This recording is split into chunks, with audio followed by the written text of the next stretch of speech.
Last week we explained that water is made up of two elements, hydrogen and oxygen. The structure by which these atoms bond together is defined by their electrical forces, or the electric forces associated with each element.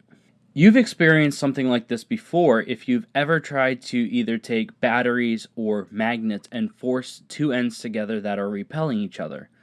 This same force is the force that I'm talking about when I say these elements and their structure and their bonding structure is defined by these electrical forces. The forces are pretty much the same thing.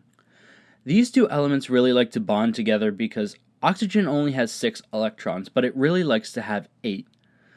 It gets the other 2 electrons from hydrogen by sharing with it. Hydrogen each has 1 electron, making 8 electrons total when they're all bonded together. Oxygen has a more negative charge associated with it, and hydrogens have a more positive charge associated with it. So what it does is it creates this line or this gradient of electrical force across the water molecule when they're bound together. So on the oxygen side of the water molecule, it's extremely negative, and on the hydrogen side of the molecule, it's extremely positive. And this is what we call polarity, and it's extremely important in understanding adhesion, cohesion, capillary action, and it also helps us understand a little bit about water quality.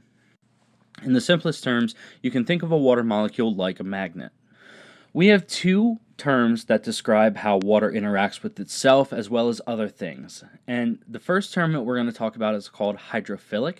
Hydrophilic is a way that we describe water or things, and what it means is it likes water, it's attracted to water, or water is attracted to it. The opposite of that, which is when water repels this thing or this thing repels water, would be hydrophobic. One example of something that is hydrophilic is a paper towel, and another thing that is hydrophobic would be oil or fat. Cohesion is the term that we use to describe water's interaction with itself. Remember how magnets are attracted to each other when you put the correct poles or the correct sides together?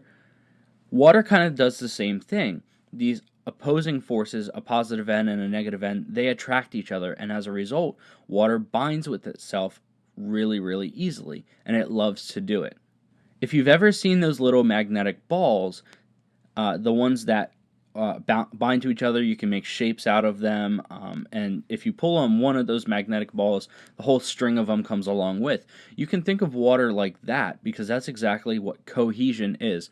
It's when water binds to itself and it starts sticking to itself. And in order to pull that water apart, it's got to overcome that cohesive force. Adhesion is a very similar force, except it's when water sticks to other things or things around it.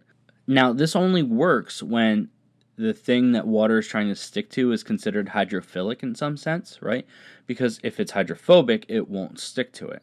Again, if you're thinking of water like a magnet, magnets not only stick to themselves, but they also stick to other things.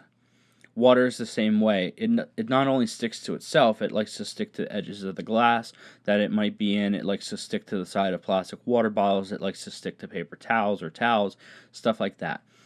Those objects that water likes to stick to, they're all hydrophilic objects. And when you try to stick water to something that's hydrophobic, it won't work. That's why oil sits on top of water, because oils are hydrophobic. These two concepts, cohesion and adhesion, they actually work together in order to maintain life on Earth. Here's a good example of how cohesion and adhesion work together. Think of a cold water bottle on a hot summer day. That bottle collects condensation that then sticks to the outside. We talked about condensation last week as we discussed phases of matter. That condensation eventually beads up and gets large enough that it drips off the bottle. Why is that? Well, as each individual water molecule condenses onto that cold water bottle, they start to have other water molecules condense with them, whether they're bound together or not yet, and then eventually these water molecules find each other and they try and bind to each other because of those forces of cohesion. And the way that the water is sticking to the side of the bottle is through forces of adhesion. So eventually all of these water molecules, they start binding together slowly and slowly and slowly as they get close enough that those cohesive forces attract each other.